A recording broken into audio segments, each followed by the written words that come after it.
When I read this morning, only one thing crossed my mind. What would DCK say? As in David Christopher Kaufman, fellow at the Tel Aviv Institute. Mr. Kaufman, thank you very much for joining us. Well, sir, with the lack of a better phrasing, what?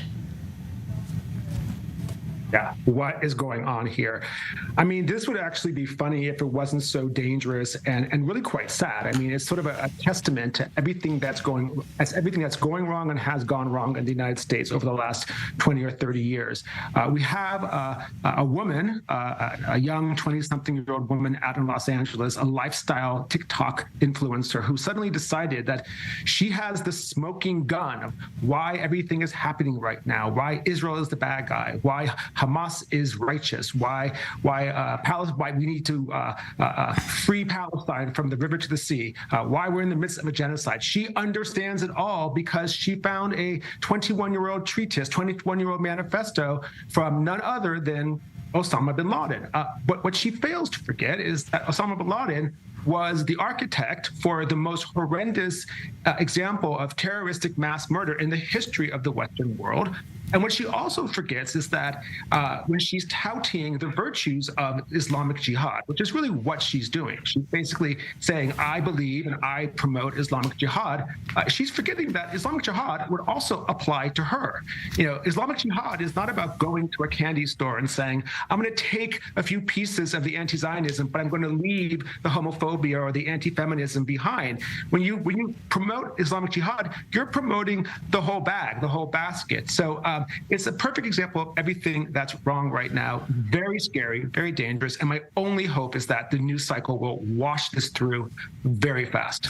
Well, those green shakes and matcha lattes are really doing something to people's brains. Well, obviously, they're unable to hold a moral-based conversation. So maybe the game plan, Mr. Kaufman, should be changed. As in, not to speak about who is right and who is wrong, even though but rather say this: there's this and there's that, this type of a world and that type of a world, and what half of it would you want to live in, the Biden or the bin Laden?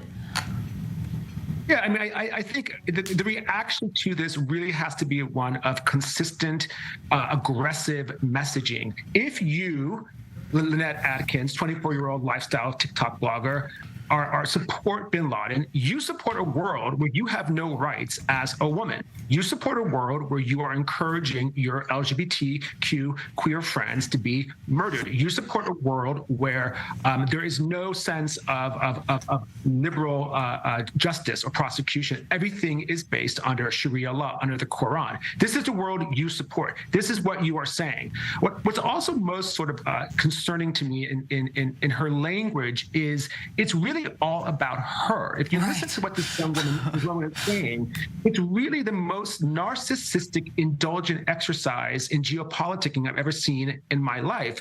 Number one, why are we listening to this woman? You know, does she have a degree from Oxford or for the School of Oriental and African Studies in London?